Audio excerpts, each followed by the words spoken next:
N Pearson, സാധാരണ നിലയിൽ party നയങ്ങൾക്കനുസരിച്ച് ഒരു ഭരണക്രമം, അതാണ് ഇടതുപക്ഷത്തിൻ്റെ ശീലവും പാരമ്പര്യവും.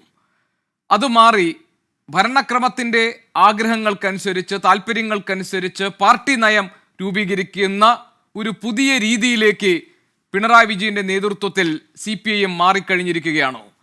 കാരണം ഇപ്പോൾ ഈ യൂസേഴ്സ് ഫീയുടെ കാര്യത്തിലായാലും, ചുങ്കം പിരിക്കുന്ന കാര്യത്തിലായാലും, അതല്ലെങ്കിൽ പൊതുമേഖലാ സ്ഥാപനങ്ങളിലെ ഈ PPP മാതൃകയിലുള്ള സ്വകാര്യ നിക്ഷേപങ്ങളെ സ്വീകരിക്കുന്ന കാര്യത്തിലായാലും കാരണമായി പറയുന്നത് സർക്കാരിൻ്റെ കയ്യിൽ പണമില്ല എന്നുള്ളതാണ്. വിഭവ സമാഹരണത്തിൻ്റെ സാധ്യതകളായി ഇതിനെ കണ്ടാൽ മതി എന്നാണ്. എന്ന് പറഞ്ഞാൽ സർക്കാരിൻ്റെ ഭരണക്രമത്തിൻ്റെ ആവശ്യങ്ങൾക്കനുസരിച്ച് പാർട്ടിയുടെ നയം രൂപീകരിക്കുന്നു.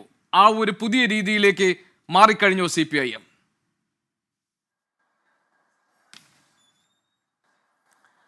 അതങ്ങനെ മാറി എന്ന് തന്നെയാണ് നമ്മൾ വിലയിരുത്തേണ്ടത്.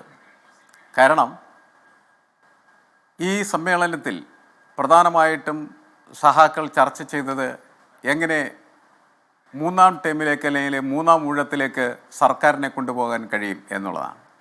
ഇപ്പോൾ സർക്കാരാണ് പ്രധാനപ്പെട്ടത്, പാർട്ടിയല്ല എന്ന സന്ദേശമാണ് അതിലൂടെ ഈ സമ്മേളനം പൊതുസമൂഹത്തിനും അതുപോലെ തന്നെ പാർട്ടി അനുഭാവികൾക്കും പാർട്ടി സഹാക്കൾക്കും നൽകുന്നത് എന്ന വ്യക്തത അതിനകത്തുണ്ട് എന്നുള്ളതാണ്.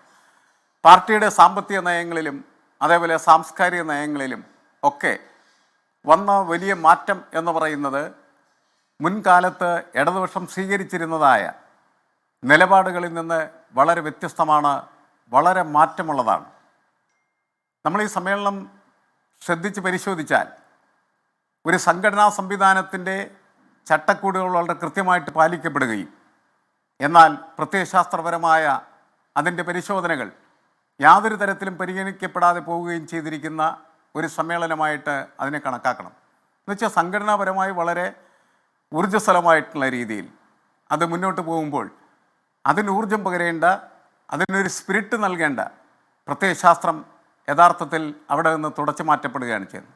എന്നുവെച്ചാൽ ചട്ടക്കൂട് വളരെ പ്രബലമായി നിൽക്കുന്ന സമയത്ത് തന്നെ അതിൻ്റെ കണ്ടൻറ്റ് എന്ന് പറയുന്നത് വളരെ വളരെ വളരെ മോശമായിക്കൊണ്ടിരിക്കുന്നു എന്നാണ് നമ്മൾ മനസ്സിലാക്കേണ്ടത്.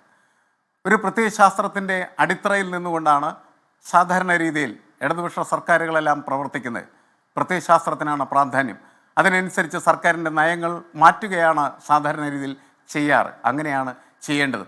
എന്നാൽ പുതിയ കാലത്ത് പാർലമെൻ്ററി ജനാധിപത്യത്തിൻ്റെ ഒരു മുന്നേറ്റത്തിൽ പാർട്ടി എന്ന് പറയുന്ന സംവിധാനത്തിന് അനുസൃതമായിട്ടുള്ള രീതിയിൽ പാർലമെൻ്ററി പ്രവർത്തനങ്ങളെ കൊണ്ടുവരാൻ പറ്റാതെ വന്ന സാഹചര്യത്തിലാണ് പാർലമെൻ്ററി പ്രവർത്തനങ്ങൾക്ക് അനുസൃതമായിട്ടുള്ള രീതിയിൽ പാർട്ടിയുടെ പ്രവർത്തനങ്ങളെ മാറ്റുക. എൻ പിയേഴ്സൺ, അവിടെ എനിക്ക് ചോദിക്കാനുള്ളത്, ഈ ഇന്ത്യയിൽ ഇടതുപക്ഷം അധികാരത്തിലിരിക്കുന്ന ഒരേ ഒരു സംസ്ഥാനം, അവിടെ എല്ലാ തരത്തിലുള്ള ഇളവുകൾക്കും അർഹനായി നിൽക്കുന്ന ഒരേ ഒരു വ്യക്തി പിണറായി വിജയൻ, വീണ്ടും മൂന്നാം ഊഴം അധികാരത്തിലെത്തണമെന്ന് കേരളത്തിലെ പാർട്ടി CPIM ആഗ്രഹിക്കുന്നത് ഒരു വലിയ പാതകമായി നമ്മൾ കാണേണ്ടതുണ്ടോ? ഇപ്പോൾ ഭരണത്തിലിരിക്കുമ്പോൾ സർക്കാരിൻ്റെ അല്ലെങ്കിൽ ഭരണത്തിലിരിക്കുന്ന പാർട്ടിയുടെ പ്രധാനപ്പെട്ട കൺസേൺ ആയി മാറേണ്ടത് ജനങ്ങളുടെ ജീവിതം എന്നതാണല്ലോ. അപ്പോൾ നവകേരളം എന്ന ഒരു ആശയം മുന്നോട്ട് വെക്കുമ്പോൾ MP ഗോവിന്ദൻ പറഞ്ഞതുപോലെ തന്നെ സാധാരണക്കാരായ ജനങ്ങളുടെ അല്ലെങ്കിൽ കേരളത്തിലെ ജനങ്ങളുടെ ജീവിതത്തെ ലോകോത്തര നിലവാരത്തിലേക്ക് ഉയർത്തുക എന്നതാണ് ഞങ്ങൾ ലക്ഷ്യം വെക്കുന്നത്. അതുകൊണ്ട് സർക്കാരിൻ്റെ വിഭവ സമാഹരണത്തിന് വേണ്ടി പണമുള്ള ആളുകളിൽ നിന്ന് പണം കൂടുതൽ പിരിക്കുക, പാവപ്പെട്ടവർക്ക് സൗജന്യമായി സേവനങ്ങൾ എത്തിക്കുക തുടങ്ങിയ പുതിയ മാർഗനിർദ്ദേശങ്ങൾ നൽകിക്കൊണ്ട് അതിനനുസൃതമായി ഒരു നയം രൂപീകരിക്കുക എന്നത് പുതിയ കാലത്തെ അപേക്ഷിച്ച് അതൊരു വലിയ പാതകമായി കാണാൻ കഴിയുമോ? പാർട്ടിയുടെ നിലനിൽപ്പ് തന്നെ അധികാരവുമായി ബന്ധപ്പെട്ട് നിൽക്കുന്നു എന്ന് വരുമ്പോൾ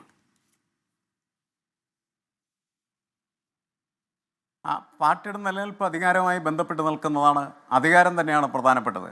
പാർട്ടി അധികാരത്തിൽ പോയാൽ, അധികാരത്തിൽ നിന്ന് പുറത്തു പോയാൽ പാർട്ടി ഒരു തരത്തിലും പ്രസക്തമല്ല എന്ന തരത്തിലായിരിക്കും ശത്രുക്കൾ, എതിരാളികൾ അതിനെ വ്യാഖ്യാനിക്കുകയും വായിക്കുകയും ചെയ്യുന്നത്.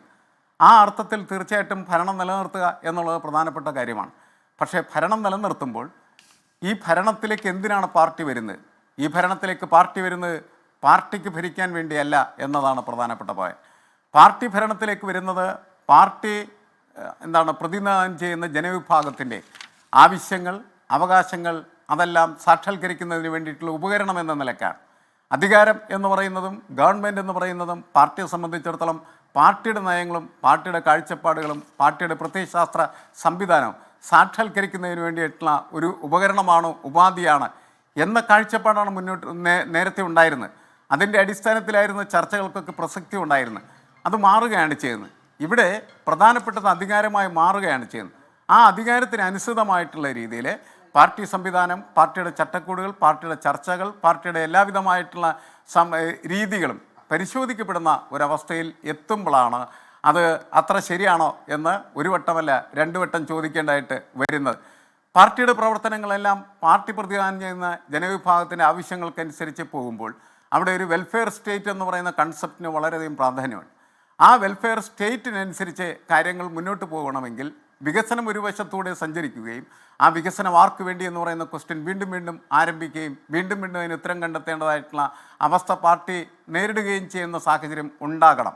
എന്നുവെച്ചാൽ വികസനം സാധാരണക്കാർ കൂടി അല്ലെങ്കിൽ സമൂഹത്തിൽ ഏറ്റവും ദരിദ്രമായി നിൽക്കുന്നതായിട്ടുള്ള ആളുകൾക്ക് കൂടി വേണം എന്ന് പറയുന്നതാണ് പ്രധാനപ്പെട്ട കാര്യം. ഇപ്പോൾ ഈ പാർട്ടി സമ്മേളനങ്ങളുടെ വലിയ ബഹളമായ അന്തരീക്ഷത്തെക്കുറിച്ച് ഒരു സഖാവ് എന്നോട് പറഞ്ഞതാണ്, ഒന്ന് ഗുരുവായൂർക്ക് പോകുന്ന സമയത്ത് നാം കാണുന്നതായിട്ടുള്ള ആൾക്കൂട്ടത്തെ പോലെ ഉള്ള ഒരാൾക്കൂട്ടവും മറ്റ് ഒന്ന് മുരുകൻ്റെ അടുത്ത് പോകുന്ന സമയത്ത് നമ്മൾ കാണുന്ന ആൾക്കൂട്ടവും എന്നാണ് ആ സഖാവ് പറഞ്ഞത്. മുരുകൻ്റെ അടുത്ത് പോകുക എന്ന് പറഞ്ഞാൽ സാധാരണക്കാരായിട്ടുള്ള ആളുകൾ ദരിദ്രർ അവരുടെ വേഷത്തിലും മറ്റുമൊക്കെ ആ വേഷഭൂഷാദികളിലൊക്കെ ആ ദാരിദ്ര്യത്തിൻ്റെ ഒരു എന്താണ് അതിൻ്റെ ഒരു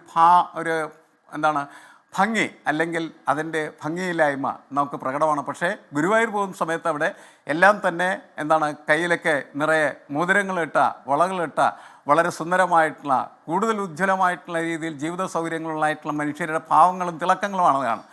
അതാണ് ഇപ്പോഴത്തെ പാർട്ടി സമ്മേളനങ്ങളിൽ കാണുന്നത് എന്നാണ് പറയുന്നത്.